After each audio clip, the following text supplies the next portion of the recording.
Alright! So, what's up mga ka-rides? So, magandang araw sa inyong lahat. And again, welcome naman sa aking channel, No Mike's Ride Life. So, I am very excited about this vlog because for today, we'll have a ride now. So, dahil Sunday ngayon, so may rides na naman kami. And medyo madami kami ngayon. Because ang mga kasama ko sa rides na to ay mga katrabaho ko, mga kaibigan, and syempre mga kaibigan ng kaibigan ko. So medyo marami-rami kami ngayon. And sa rides na to, pupunta kami ngayon sa Parola. That is one of the riders destination here in Negros, which is located in southern part of Negros, no? Specifically sa Kawayan, Negros Occidental. So isa rin yung sikat na riding destination dito sa Negros. And dahil open ang mga borders ng mga bayan, mga syudad dito, so pwede na tayo makapag-ride. But still, we need to follow, no, the health protocol. So kailangan pa rin natin magsuot ng mask and mag-observe ng social distancing. So wag pa rin tayong maging kampante, no? Okay, so balikan ko na lang kayo guys mamaya. Pupunta muna ako sa bahay ng kaibigan ko na kasama ko sa ride. A few moments later. Okay, so for now, we're getting ready. So ito pala mga kasama ko ngayon.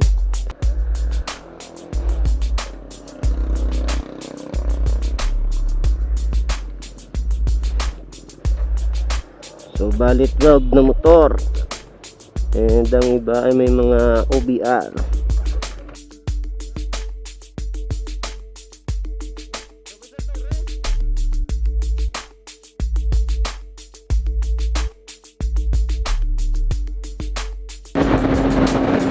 Alright! Woo! So, masaya to. So this is the first time na magra-ride kami na medyo malayo, no? Or after na lift ang ECQ at GCQ. So that is why most of us ay uhaw sa ride. Or mas masaya talagang mag-ride pag grupo kayo, pag marami, di ba?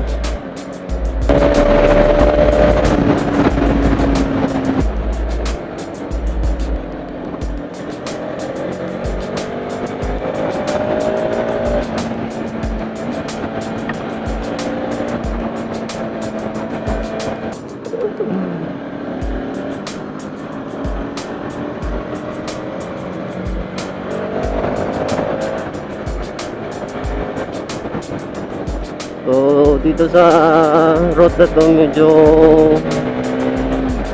malubak ang daan. Kung nakikita nyo sa harapan ko, so yan si Ma'am Kat, no? And grabe rin magpatakbo ng motor ang babaeng to.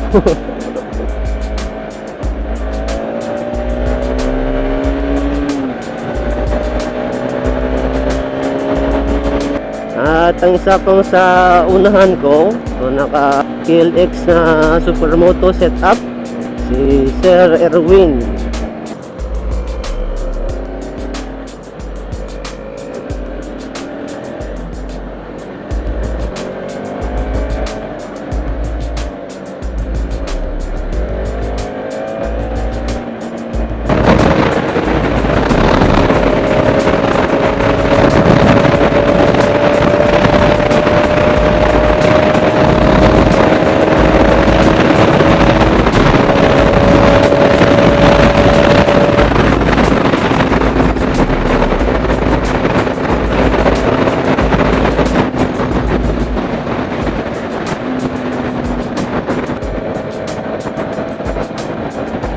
Isa pa namin kasama na lady rider din, si Ma'am Camille. At ang kanyang OBR, si Ma'am Carmel.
We are now approaching the Kabangalan City, no?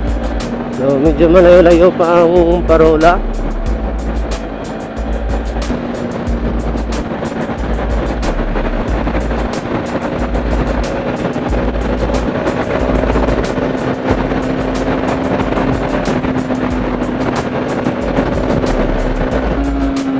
Okay.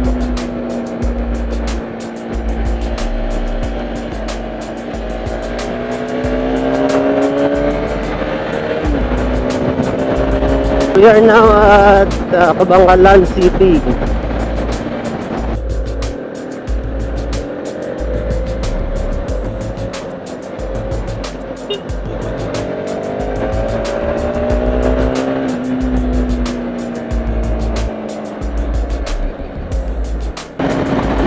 So, nandito na tayo ngayon sa Kawayan, no? Nandito ko na lang ulit simulan ng vlog ko dahil pinatay ko muna ang aking camera dahil baka maubusan tayo ng battery.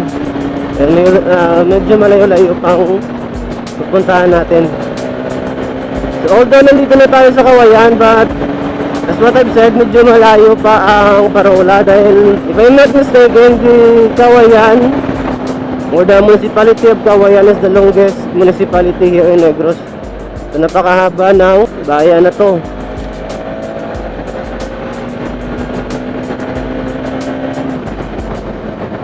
So, nasa unahan mo ngayon si Sir Erwin at saka si Ma'am Kat. And ang iba ay nasa ulian pa namin. So I think maraming riders ngayon ang papunta rin sa parola, no? Tulad nito. At ang iba ay pa-uwi na.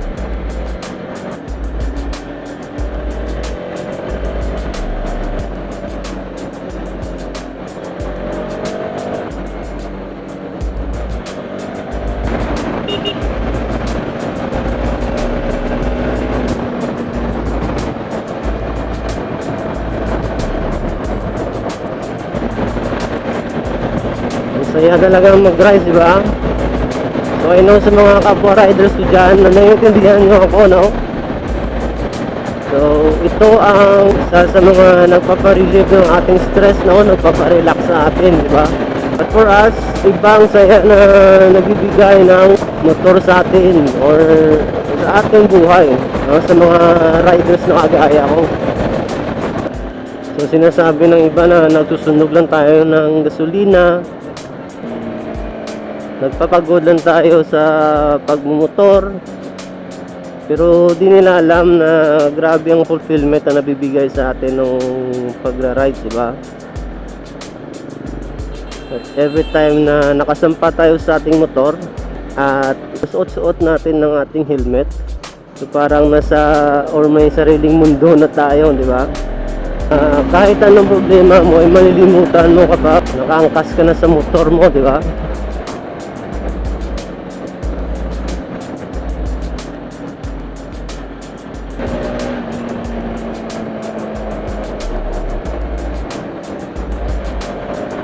Hanggang sa naging hilig ko na siya talaga, no? Hanggang sa naging parte na siya ng buhay ko.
Okay, so nandito na tayo. So ito ang parola.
Two hours later.